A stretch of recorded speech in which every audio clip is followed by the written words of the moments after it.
bergerak berbagi untuk negeri, guru penggerak majukan pendidikan, guru penggerak menghamba pada murid, kreatif rancang pembelajaran, hargai potensi tingkatkan prestasi.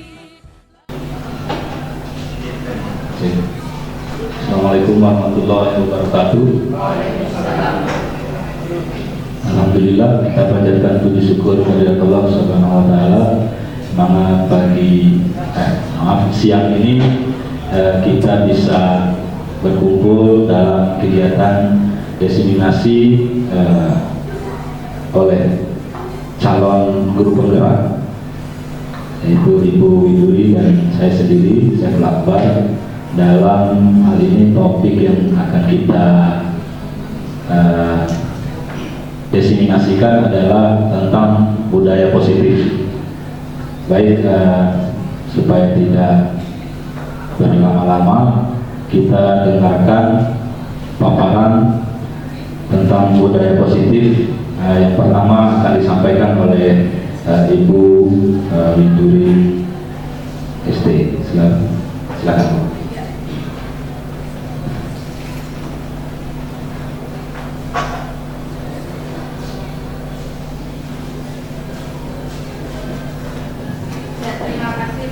Mohon maaf Bapak Ibu, saya berdiri. Nah, biar semuanya tersenyum, saya ingin Bapak Ibu pejamkan dulu matanya sebentar saja. Pejamkan matanya, Pak Aris, pejamkan matanya. Bayangkan, untuk bapak-bapak boleh membayangkan sosok yang paling cantik, dan ibu-ibu bayangkan sosok yang paling ganteng, yang bisa membuat Anda tersenyum setiap hari. Nah, kalau sudah, tanpa menghilangkan bayangannya, silakan dibuka matanya dan lihatlah saya sebagai sosok tersebut. Jadi Bapak Ibu tetap tersenyum. Ya, kali ini saya akan mendefinisikan tentang budaya positif. Tentu kalau mendengar kata budaya positif ini mungkin hal yang baru, tapi kalau dari budaya sendiri atau kata positif sendiri itu pasti sudah dikenal oleh Bapak Ibu. Ketika mendengar kata budaya positif, tentu ada pertanyaan yang muncul. Apa itu budaya positif? Bagaimana budaya positif itu terbentuk? Dan apa peran guru dalam membangun budaya positif, baik itu di kelas maupun di sekolah. Dan budaya positif ini tidak hanya guru yang berperan, tapi semua warga yang ada di sekolah harus turut serta dalam membentuk budaya positif di lingkungan sekolah. Nah, untuk apa itu budaya positif? Mungkin kita perlu mengingat kembali apa yang dimaksud dengan budaya. Budaya, kalau dari bahasa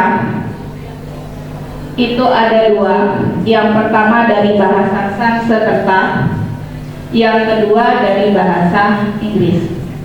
Untuk dari bahasa Sanskerta, budaya ini dari kata budaya, yang merupakan bentuk jamak dari kata budi yang berarti budi atau akal.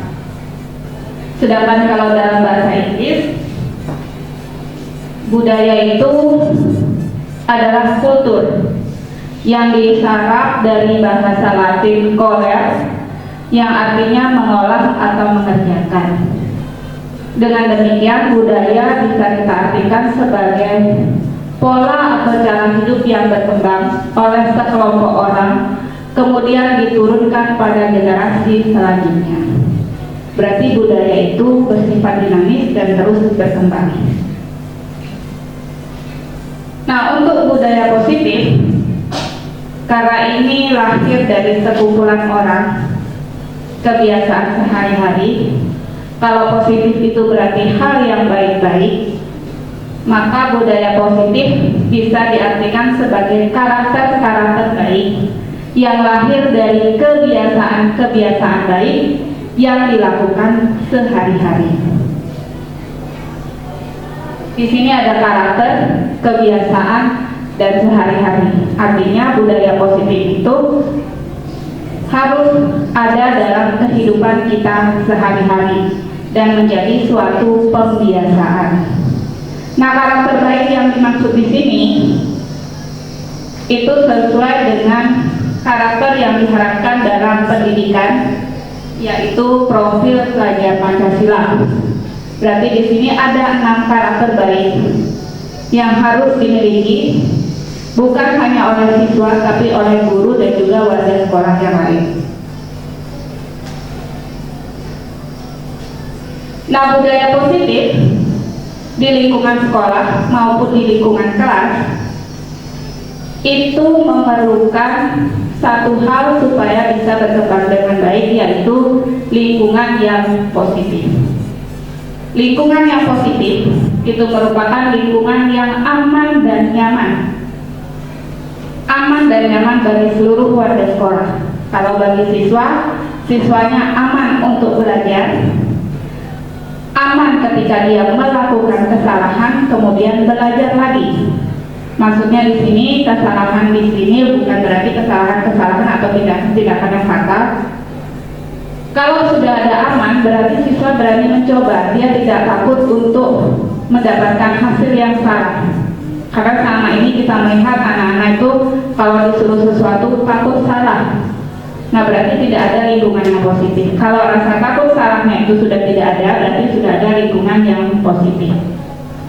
Lalu bagi Bapak Ibu guru, lingkungan positif yang dimaksud di sini adalah lingkungan yang membuat kita aman ketika kita menyampaikan materi atau melakukan tindakan terhadap peserta didik.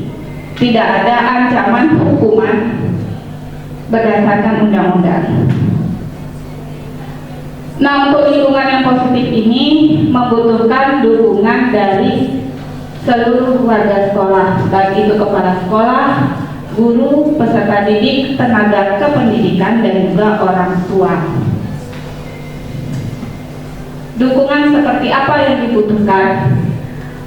Hanya satu sebenarnya dukungannya, yaitu disiplin positif.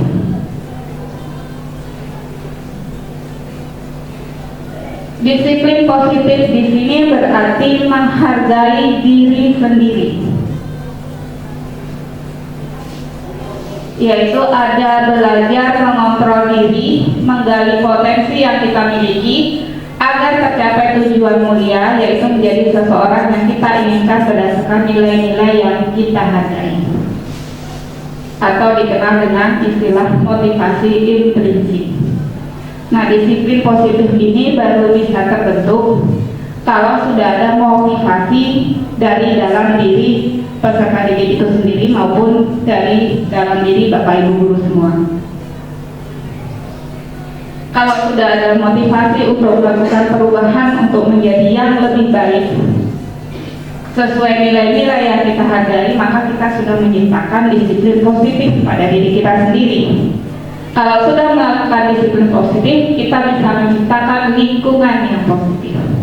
Dan kalau ini terus dilakukan setiap hari dan menjadi pembiasaan, berarti sudah terbentuk yang namanya budaya positif. Nah, sebagai guru, lingkungan paling kecil yang akan kita hadapi adalah lingkungan kelas. Sehingga ada beberapa tindakan yang harus guru perhatikan ketika dia melakukan interaksi dengan peserta didik supaya tercipta lingkungan yang positif tadi. Yang pertama, bersama-sama menyusun kesepakatan dan menetapkan keyakinan kelas.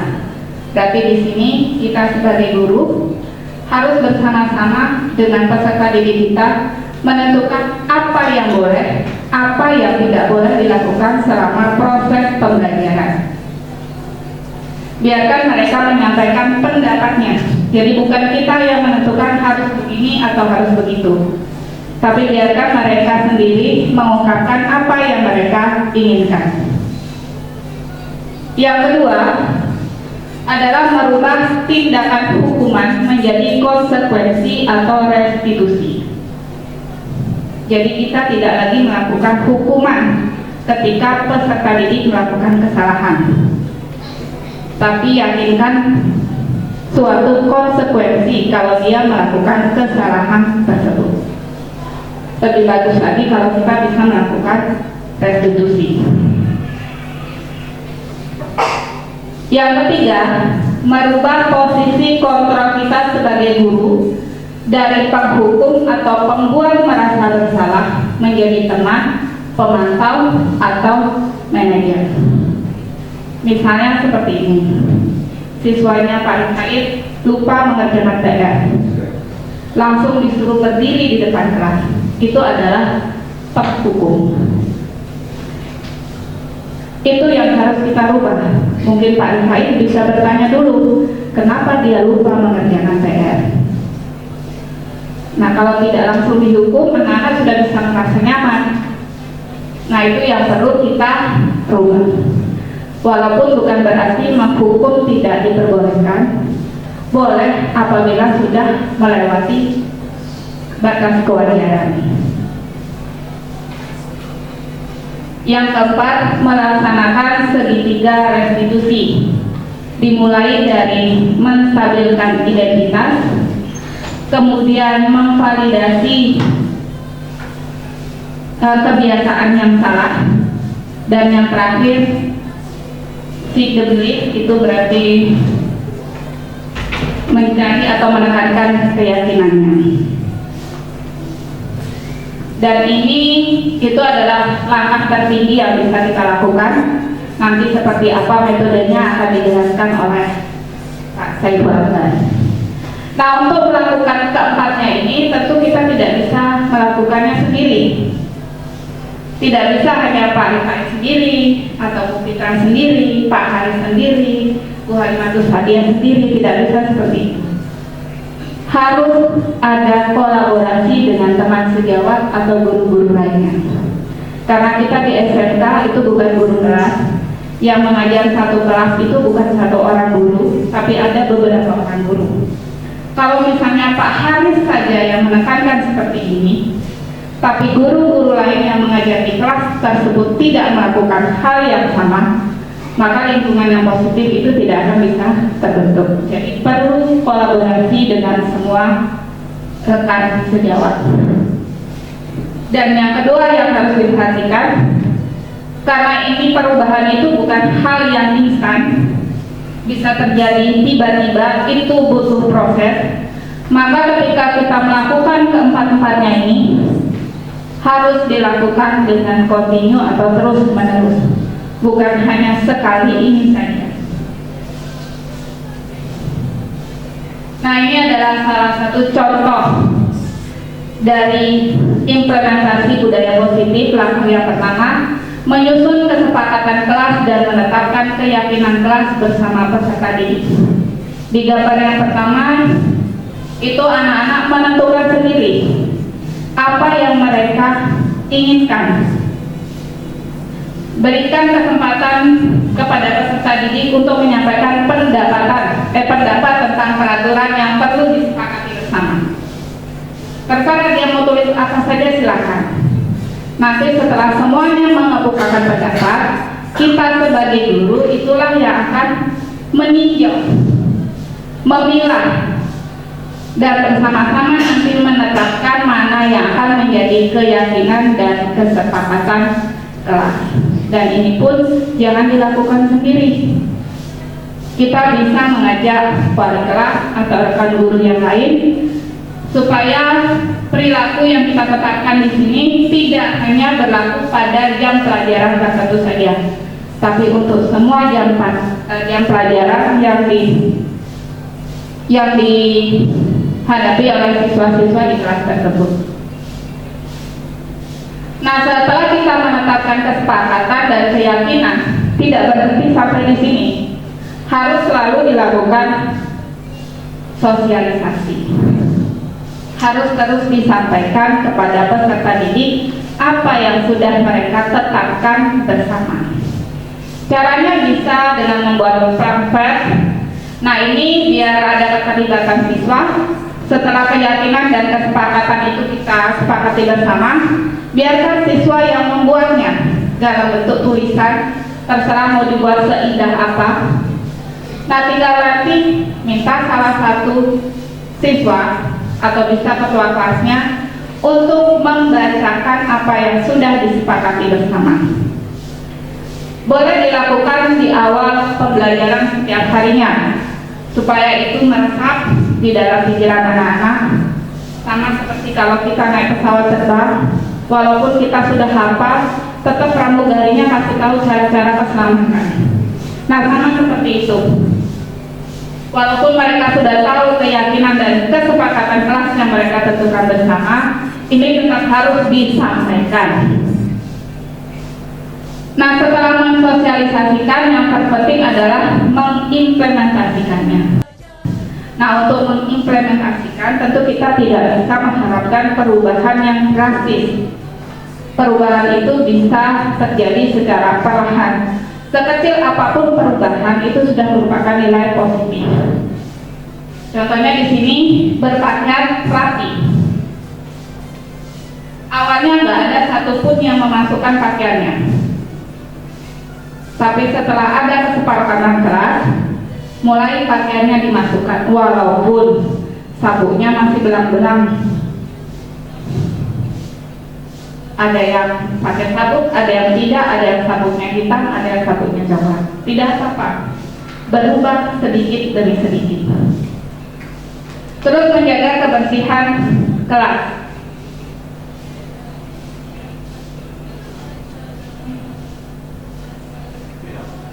Tunggu dulu.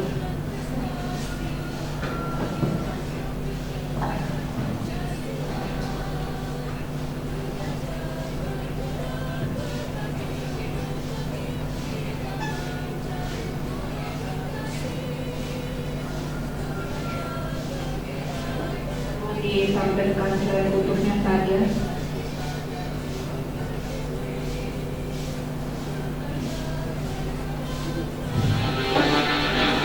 Nah, ini kita mengimplementasikan keyakinan menjaga kebersihan kelas.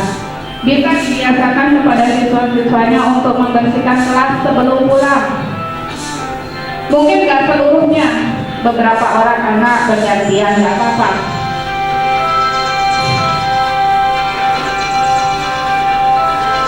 Ini di kelas yang berbeda ya, yang sebelah kanan perhotelan, yang sebelah kiri usaha layanan wisata.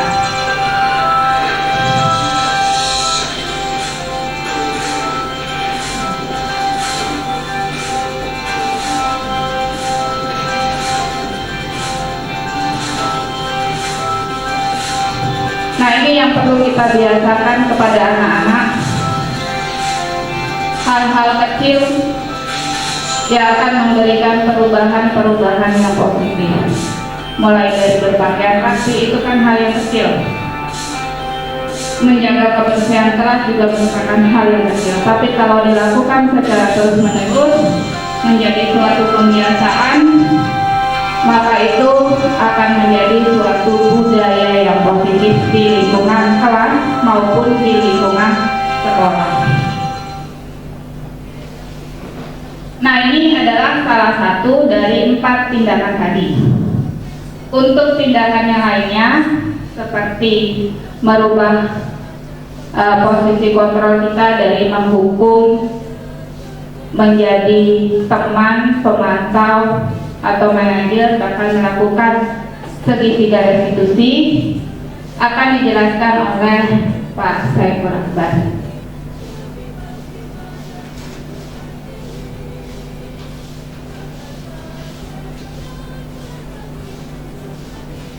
Sekian dari saya, terima kasih, salam dan bahagia. Kepada Pak Saiful Akbar dipersilakan.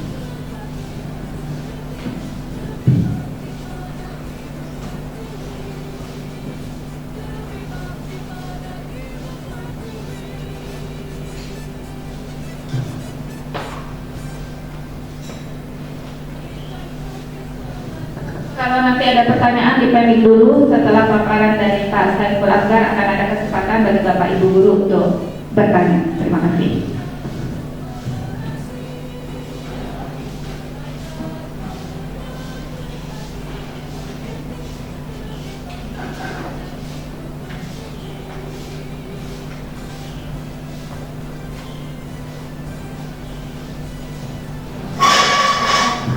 Ya, terima kasih Bu Widuri. Assalamualaikum warahmatullahi wabarakatuh. Supaya tidak mengantuk, kita tebak gambar dulu lah. Kira-kira itu jawabannya apa? Baik.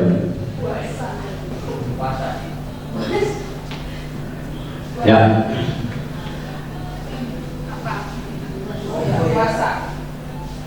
Open, ada tulisan open, ada gambar buaya, ada gambar anak-anak yang ame. Iya, kita lihat jawabannya.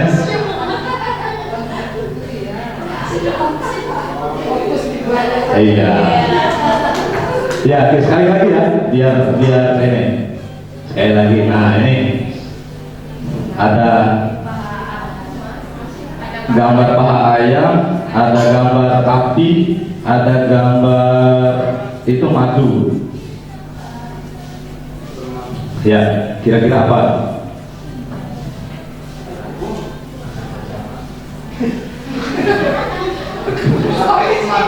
Iya, tadi sudah buka puasa bersama, mungkin ini makan bersama. Apa Pak Gun? PHPI madu. PHPI madu. Wah, ini PHP, biasa PHP. Ya, ibu-ibu coba, ibu-ibu. Ayam pakai bang. Itu ada paha ayam, ada api, ada madu. Ini makanan ini. Buenan ayam bakar madu, ya. Kita tes. Nah, itu dia jawabannya. Baik Bapak Ibu, itu sekedar ice breaking saja supaya kita tidak terlalu mengantuk. Ya, jadi sebelum kita ke posisi kontrol, mungkin kita lihat dulu video ini, kita lihat bersama-sama video ini.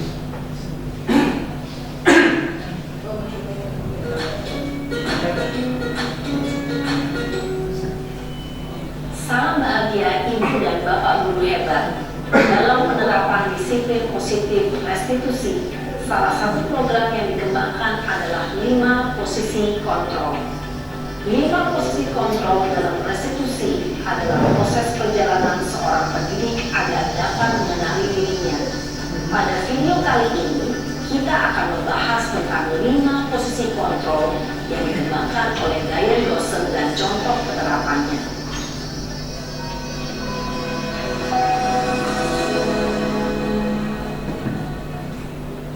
5 posisi kontrol itu adalah 1. Posisi penghukum, 2. Posisi pembuat rasa bersalah, 3. Posisi teman, 4. Posisi pemantau atau monitor, dan 5. Posisi manajer. Untuk lebih memahami kelima posisi tersebut, mari kita saksikan kasus Naren yang terlambat hadir 20 menit di sekolah dan melihat bagaimana kelima posisi kontrol dalam menghadapi masalah tersebut.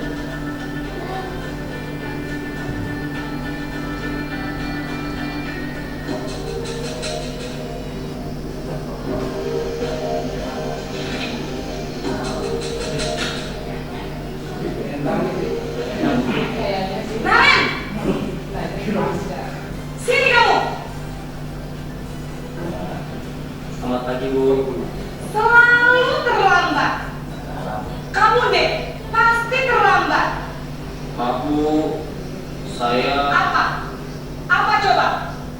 Alasan kamu apa lagi? Kapan sih kamu tidak terlambat? Malas sekali ya kamu jadi anak. saya Dasar pemalas. Gak kapok-kapok sih kamu. Sudah berapa kali terlambat? Sana, kamu keliling lapangan basket 2 kali.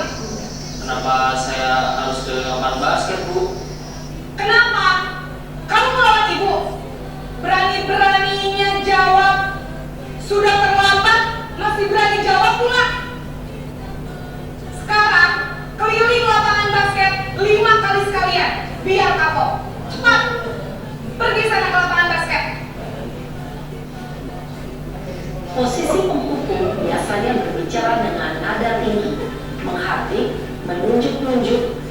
menyakiti, dan menyindir. Hukuman bisa berupa fisik maupun psikis. Ibu dan bapak guru hebat, dampak yang terjadi pada murid ketika guru berada pada posisi penghukum adalah murid cenderung akan memberontak, bahkan menyimpan dendam.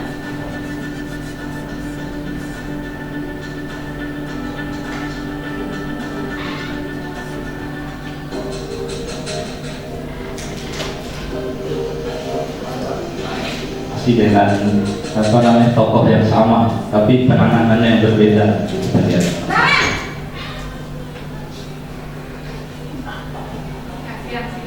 Selamat pagi Bu.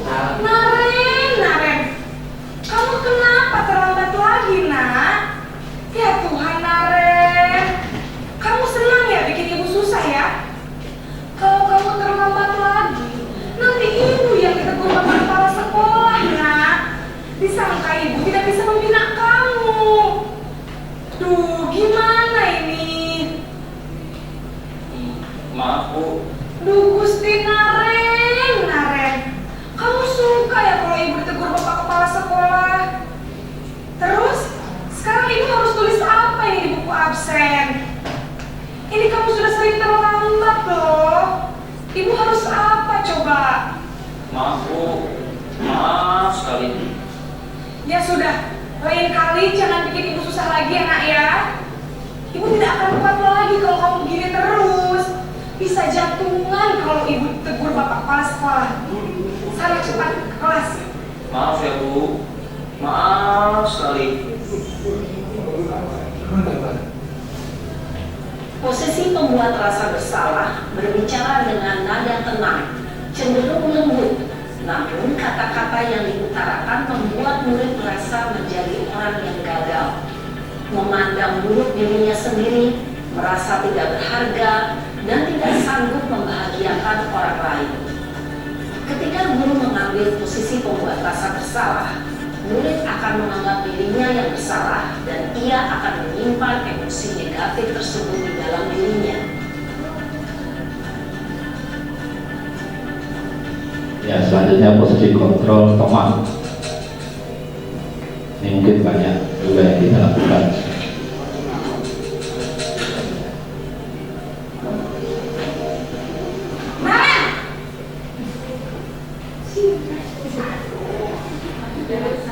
Selamat pagi Bu. Wah, sudah jam berapa ini, nak? Terlambat lagi ya, sayang? Iya Bu. Habis ibu saya belum membangunkan saya Bu. Kamu malah menyalahkan ibu kamu. Kamu bukannya anak yang larinya paling kencang. Kok terlambat sih? Iya Bu. Saya memang terlambat bangun tadi. Jadi biarpun saya lari kencang, tetap gak kekejar Bu. Ya sudah, sana. Nanti lain kali larinya lebih kencang lagi ya. Biar gak terlambat lagi. Bikin seneng ibu, demi ibu. Bisa kan? Bisa lah Bu. Ya sudah, sana masuk kelas. Ibu beresin urusan absen kamu. Kamu ini ada-ada saja. Dalam posisi teman, guru berbicara dengan nada suara ramah, akrab, cenderung bersenda gurau untuk menjaga suasana tetap santai. Murid akan merasa senang, aman, dan akrab dengan guru. Identitas yang tercipta adalah identitas sukses atau berhasil.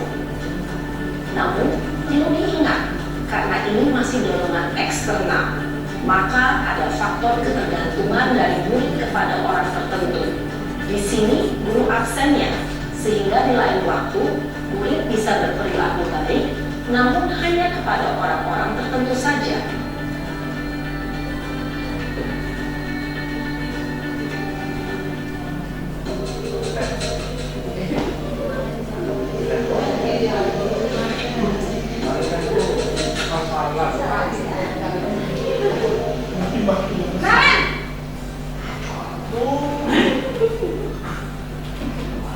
Selamat pagi Bu. Naren, apa peraturan sekolah kita tentang jam berapa kita harus masuk sekolah, nak? Kita harus di sekolah jam 7 Bu. Iya betul, sekarang sudah jam 7.20. Naren sudah tahu konsekuensinya jika terlambat hadir. Paham Bu, saya harus tinggal kelas pas jam istirahat selama 20 menit. Iya benar, konsekuensinya demikian.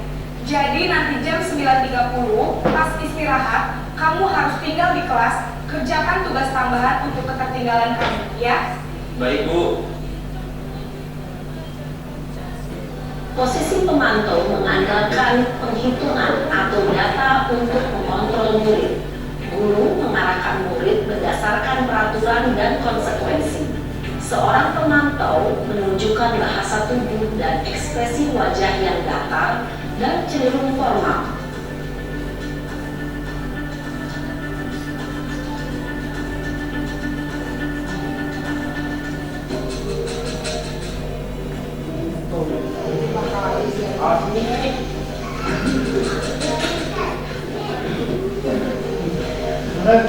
Naren!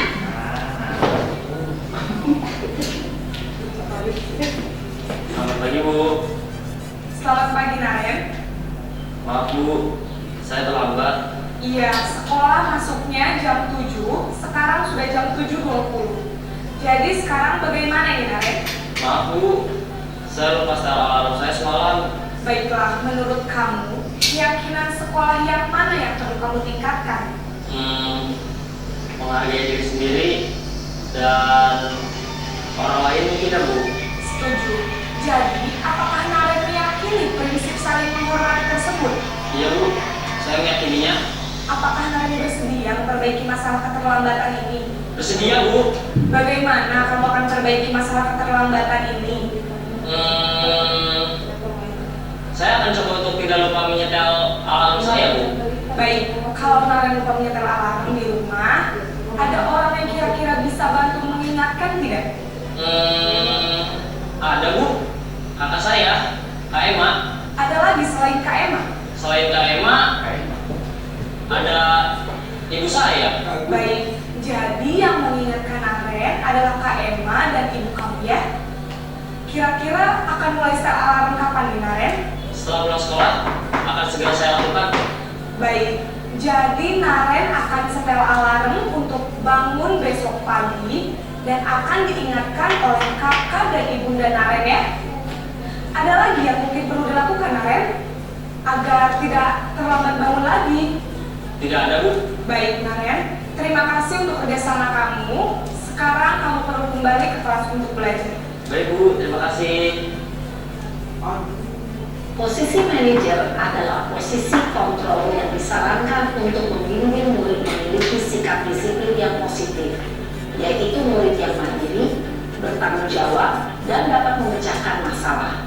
Tujuan dari posisi ini adalah agar murid dapat berefleksi atas tindakannya. Guru akan dengan tulus memberikan pertanyaan-pertanyaan bermakna, sehingga membuat murid dapat belajar dari kesalahannya dan mencari sebuah solusi untuk menyelesaikannya. Ibu dan Bapak guru hebat, setelah mengamati adegan kelima posisi kontrol tadi, kira-kira posisi mana yang paling ideal? Posisi mana yang dapat menunjang motivasi intrinsik murid? Ya, tentu posisi manajer. Posisi ini memang posisi ideal yang ingin dituju setiap pendidik. Pada posisi inilah, guru dapat menerapkan disiplin positif yang berpihak pada murid, yang memerdekakan murid. Perjalanan seorang pendidik tentunya tidak mudah untuk sampai pada posisi seorang manajer. Namun, tujuan kita pasti, yaitu menciptakan murid-murid yang mandiri, merdeka, dan bertanggung jawab. Semoga penggambaran 5 posisi kontrol yang telah diperlihatkan ini dapat menjadi ajang refleksi bagi kita semua, agar dapat terus mengasah dan menerapkan disiplin positif yang memerdekakan murid. Mari terus berlatih dan bersemangat. Selamat menerapkan. Salam dan bahagia, Ibu dan Bapak guru hebat.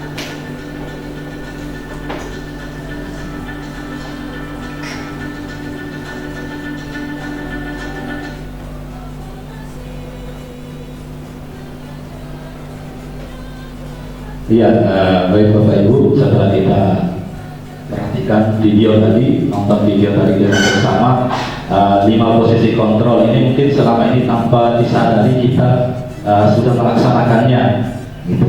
Tapi kita tidak tahu posisi kontrol mana yang kita laksanakan selama ini. Jadi ya kita melaksanakan mungkin pernah menghukum, pernah membuat merasa bersalah terhadap siswa, pernah bersikap sebagai teman, ya, kemudian memantau, kemudian yang terakhir itu adalah manajer. Jadi mungkin semua kita pernah melakukannya walaupun tidak sempurna mungkin yang terakhir adalah manajer. Jadi di sini 5 posisi kontrol itu yang termasuk yang mungkin harus kita hindari adalah posisi penghukum dan pembuat merasa bersalah. Kemudian yang mungkin yang kita akan tuju sampai terakhir adalah sebagai manajer. Itu adalah seperti yang disampaikan di video tadi, itu merupakan mungkin pencapaian tertinggi dari seorang pendidik untuk membimbing siswa untuk bertanggung jawab untuk disiplin positif di sekolah. Jadi posisi penghukum, ini kita lihat. Nah, guru berbuat, jadi kita biasanya menghukum itu kan menghardik, kemudian menunjuk, kemudian menyakiti, bahkan menyakitinya baik secara psikis bisa juga secara fisik gitu ya. Jadi selama ini mungkin itu yang kita lakukan, ya marilah kita coba untuk merubah posisi kontrol kita seperti itu. Kemudian kalau membuat orang merasa bersalah, itu biasanya kita berceramah dan menyatakan seharusnya begini. Ya, saya kecewa dengan kalian, saya seperti itu. Itu saya jujur saya sering melakukan itu. Sering kita lakukan di kelas mungkin ya. Kalau saya sendiri, saya jujur sering saya lakukan yang itu. Kemudian posisi sebagai teman, membuat alasan-alasan untuk muridnya. Nah ini biasanya kita misalnya jadi piket di depan gitu. Kita sudah akrab nih dengan salah satunya gitu. Jadi ya kadang kita mungkin tidak mencatat dengan benar di situ. Jadi karena kita sudah merasa anak ini apa ya, berteman dengan mereka, jadi sehingga ada aja alasannya untuk muridnya supaya tidak apa ya, supaya muridnya itu tidak merasa terhukum. Kemudian pemantau, menghitung dan mengukur. Nah ini biasanya berkaitan dengan peraturan, peraturan yang sudah dibuat oleh sekolah atau kesepakatan kelas yang dibuat di kelas. Misalnya kalau kesepakatan kelasnya jika terlambat nanti ada konsekuensinya. Konsekuensinya mungkin membersihkan lingkungan sekolah, atau konsekuensinya lari keliling hutan lapangan. Nah itu kembali ke penghukum juga. Nah itu, jadi ada konsekuensinya kalau kesepakatan sebagai pemantau. Kemudian posisi manajer yaitu mengajukan pertanyaan-pertanyaan yang positif supaya anak itu bisa berubah, meyakini dirinya seperti apa. Itu yang diperbuat oleh guru. Kemudian biasanya di posisi penghukum itu guru mengatakan kalau kamu tidak melakukan, awas ya, nanti rasakan ya.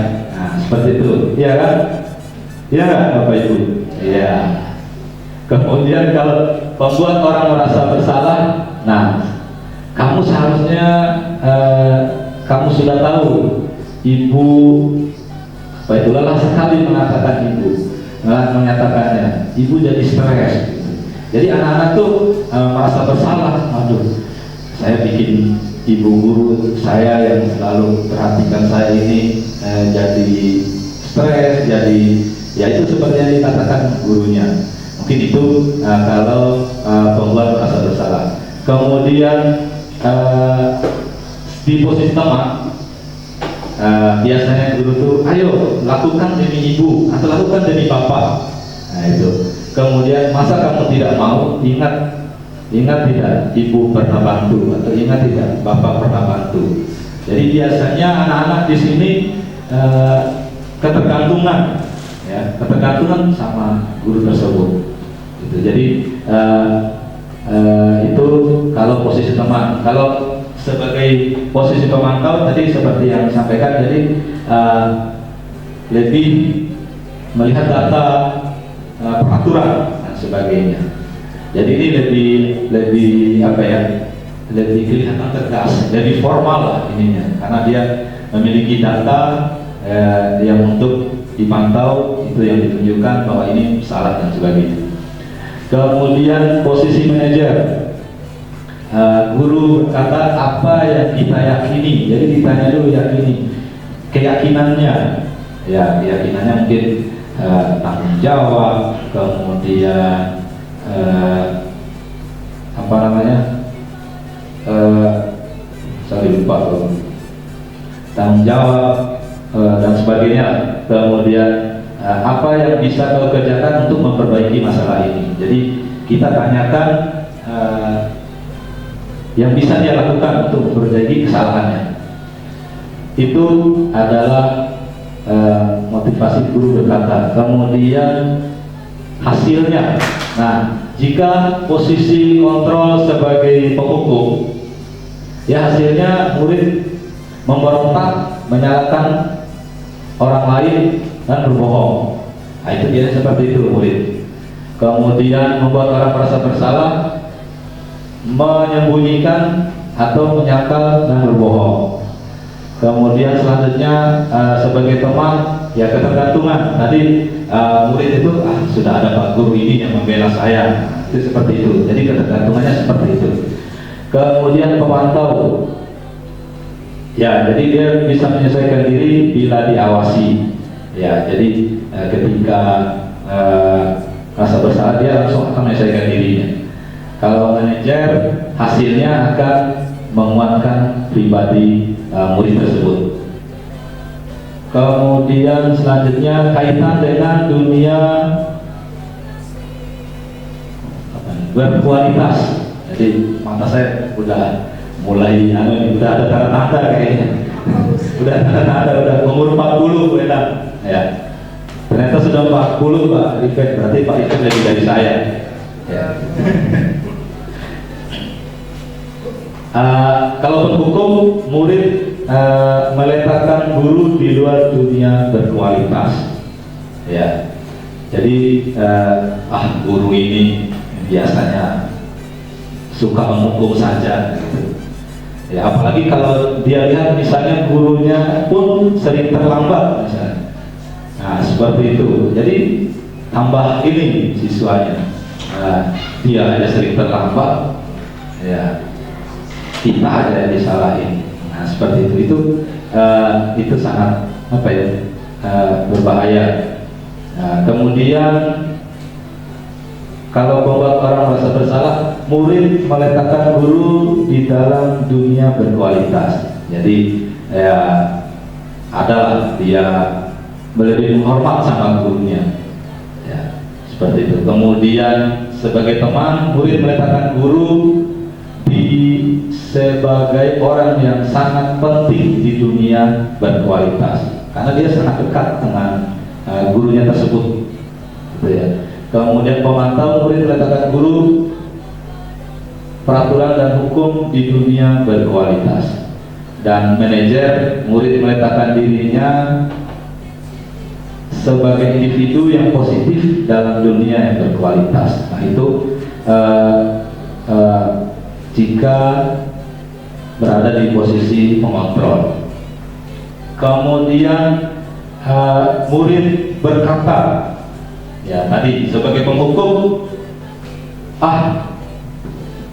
biarkan saja nanti juga marah-marah lagi. Nah, biasa seperti itu. Jadi sudah kebal, ya sudah kebal biasanya, paling marah-marah lagi. Kemudian kalau membuat merasa bersalah, dia akan menyatakan maafkan saya. Jadi dia karena sudah tadi merasa bersalah gitu sama gurunya tersebut.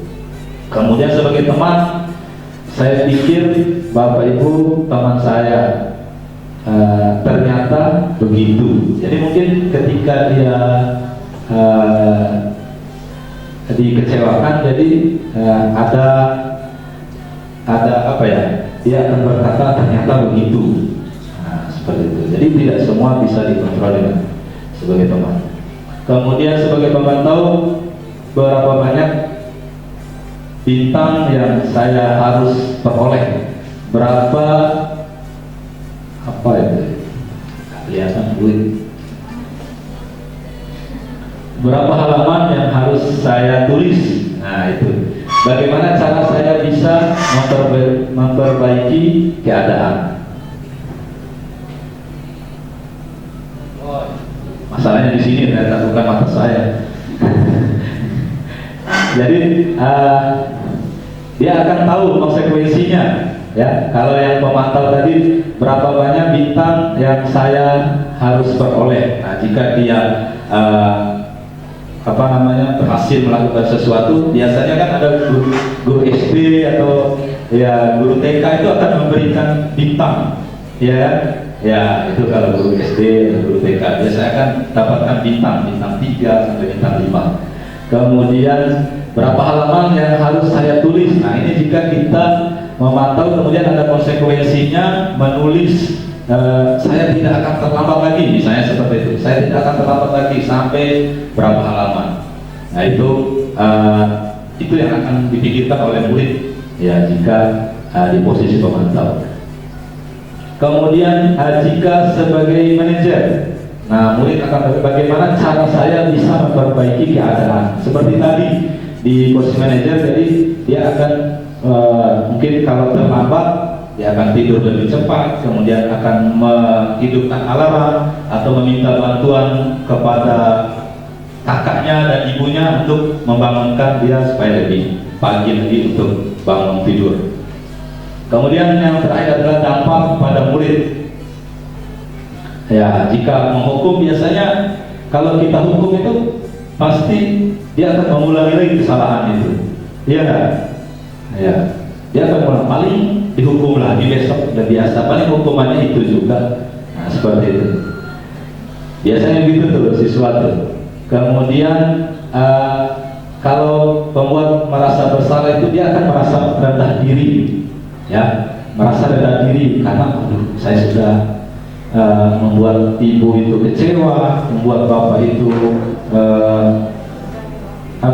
kecewa dengan saya, jadi ada perasaan rendah diri dalam dirinya. Kemudian sebagai teman lemah, ya, tidak mandiri dan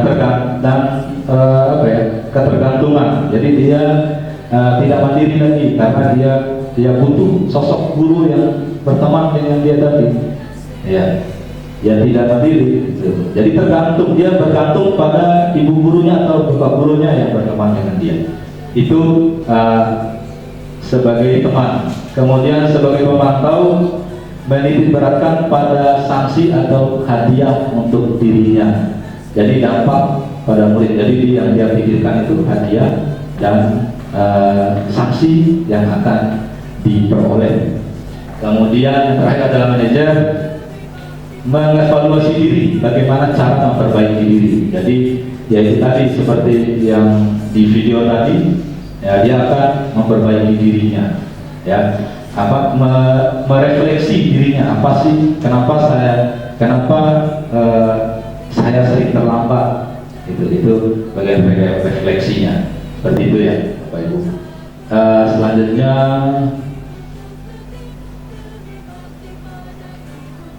ya, pada posisi kontrol manager, jadi kita diharapkan bisa melakukan segitiga restitusi.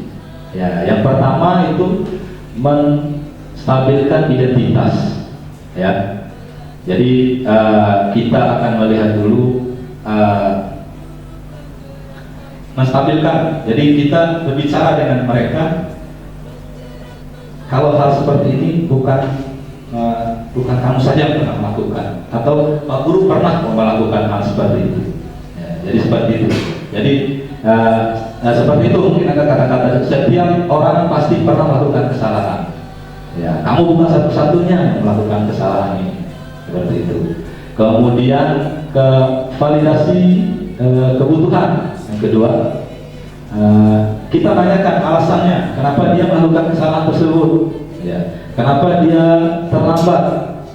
Nah, misalnya, tuh, kamu tentu punya alasan mengapa melakukan itu.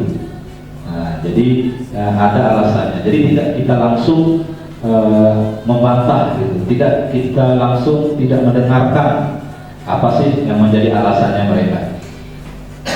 Kemudian menanyakan keyakinan. Jadi nilai-nilai apa yang telah disepakati. Mungkin tanggung jawab sebagai murid, ya tanggung jawabnya datang lebih awal. Nah, seperti itu. Kemudian menghormati orang lain atau menghormati orang lain di sini bisa menghormati peraturan atau menghormati guru yang membuat peraturan. Itu keyakinan yang ditanyakan. Kemudian jadi maunya seperti apa nanti.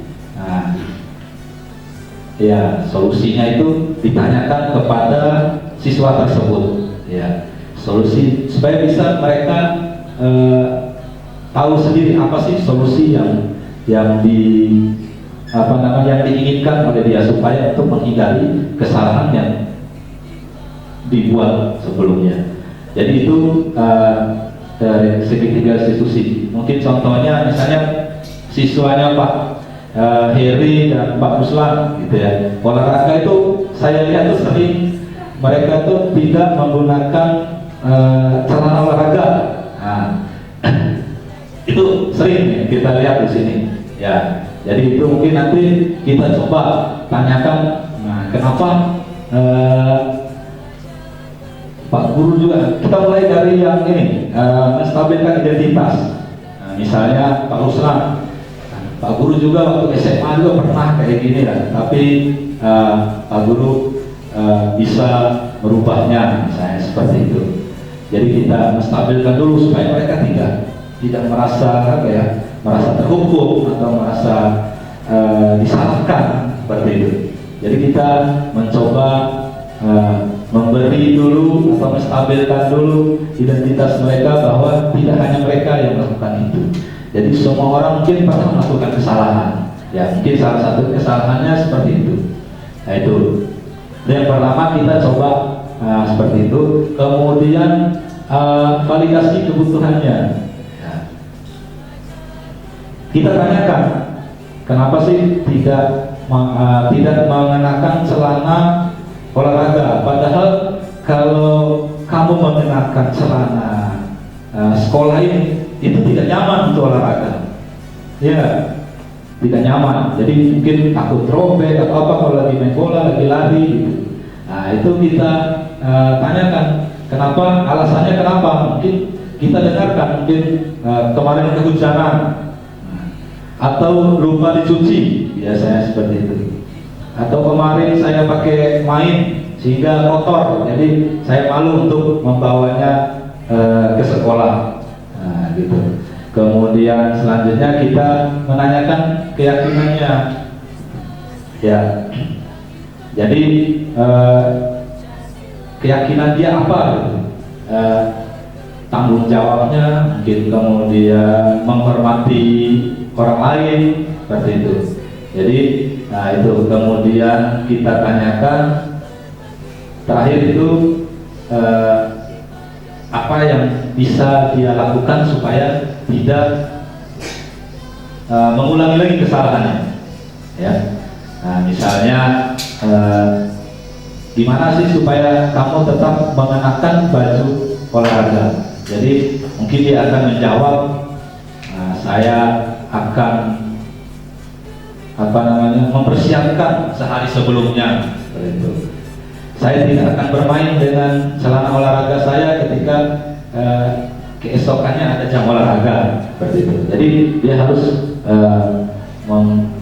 meyakinkan dirinya supaya dia bisa memperbaiki keadaan tersebut. Jadi itu mungkin salah satu contohnya, itu segitiga restitusi. Nah ini contoh-contoh kata-kata dalam menstabilkan identitas. Ya.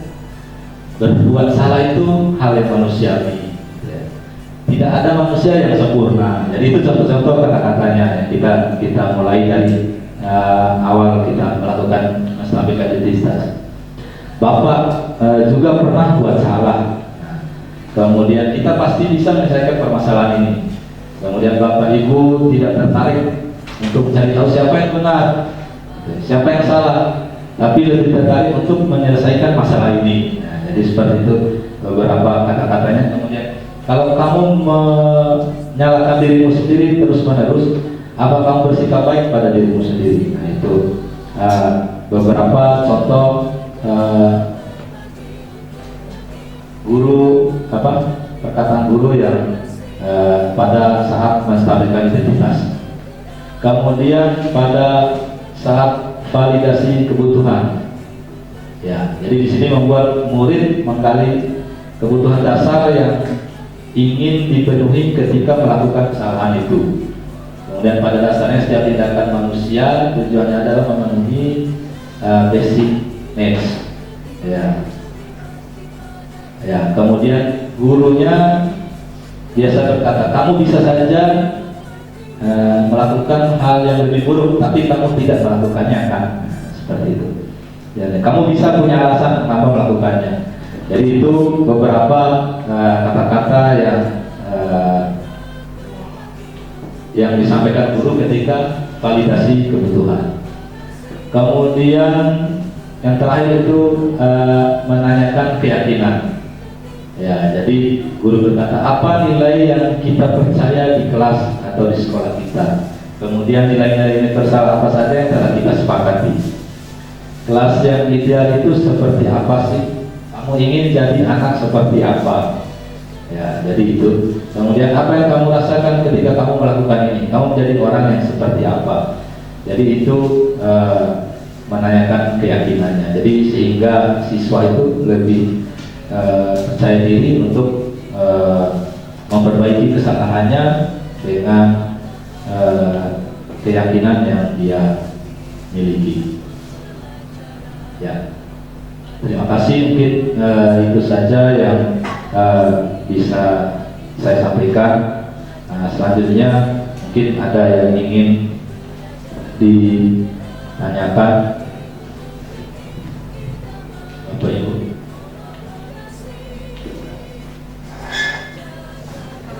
Ditanyakan Bapak Ibu, silakan. Malu bertanya sesat di jalan.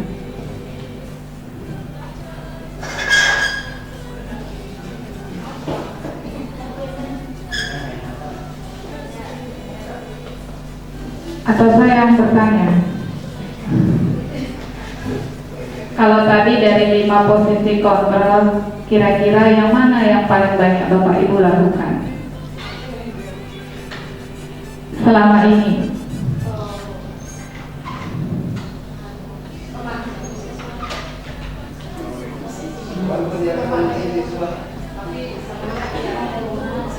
Apakah pernah melakukan 5-5-nya?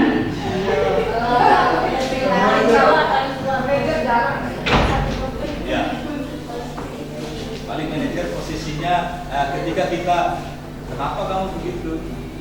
Paling hanya sekedar bertanya saja, tanya alasannya apa? Ya, kalau untuk segitiga resolusinya mungkin itu menjadi refleksi mungkin untuk kita semua. Kedepannya mungkin kita bisa melakukan sampai dengan posisi manajer. Ya, mungkin yang perlu kita hindari tadi yang posisi kontrol, menghukum dan membuat merasa bersalah. Ya, berteman, karena untuk mencapai posisi manajer itu saya rasa itu membutuhkan waktu yang lama, dan ya kita juga sebagai manusia juga tentu saja masih harus terus belajar, apalagi berkaitan dengan emosional kita. Apalagi kalau siswa itu kan biasanya kita kalau sudah berulang-ulang kesal sekali kan. Nah, itu manusiawi. Posisi 5 posisi kontrol ini memang mungkin pernah kita lakukan, ya semua ya. Ya saya juga mungkin hampir semua saya lakukan, tapi untuk sempurna itu belum. Ya, mudah-mudahan kedepannya kita bisa melakukan hal seperti itu. Ya, apalagi dengan kondisi lingkungan kita kan berbeda-beda. Mungkin kalau di sekolah yang sudah siswanya lebih tertib, insya Allah kita bisa melakukan yang lebih baik. Mungkin, nah itu kalau di posisi kontrol. Kalau Pak Rifai, Pak Gunawan itu saya lihat itu posisi kontrol teman semuanya. Dari dulu, ya, posisi kontrol teman. Ini kalau mulai positif ini bukan hanya untuk guru dan siswa. Jadi kebetulan juga ada tenaga pendidikan juga di sini. Jadi semuanya kita bisa melaksanakan budaya positif di sekolah supaya sekolah kita bisa nyaman, aman, sehingga proses pembelajaran yang kita laksanakan berjalan dengan lancar. Ya, salah satu contohnya misalnya siswa kita tertib, datang lebih cepat, masuk lebih cepat di kelas, ya kita enggak gusar lagi untuk menunggu. Kemudian kalau semua siswa sudah berpositif, datang lebih cepat, kemudian sebelum gurunya masuk sudah membersihkan kelas. Nah begitu gurunya masuk kan tinggal kita belajar dengan aman dan nyaman karena siswa sudah ada semua, kemudian kelas sudah bersih, tentunya itu membuat kenyamanan pada kita ketika kita melaksanakan proses belajar mengajar. Mungkin itu dari Bu. Satu yang perlu kita ingat bersama Bapak Ibu, karena ini adalah bukan hal yang mudah, tapi bukan berarti mustahil untuk dilakukan. Memang membutuhkan proses. Intinya kita sebagai guru tujuannya mau menjadi manajer terhadap peserta didiknya. Tapi itu memang membutuhkan langkah. Tidak bisa belajar hari ini, besok sudah langsung jadi manajer. Kita butuh waktu untuk sama-sama berubah. Dan seperti yang sudah saya sampaikan tadi di awal, kita tidak bisa melakukannya sendiri. Harus berkolaborasi bersama.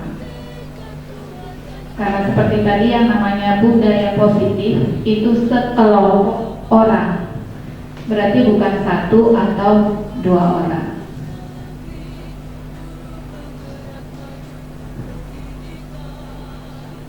Itu saja kalau memang tidak ada lagi yang ditanyakan. Semoga apa yang kami sampaikan ini bisa bermanfaat bagi Bapak Ibu semua. Terima kasih telah menyediakan waktunya untuk mendengarkan diseminasi kami. Semoga amal ibadah Bapak Ibu mendapat nilai dari Allah Subhanahu wa Ta'ala. Terima kasih. Wassalamualaikum warahmatullahi wabarakatuh.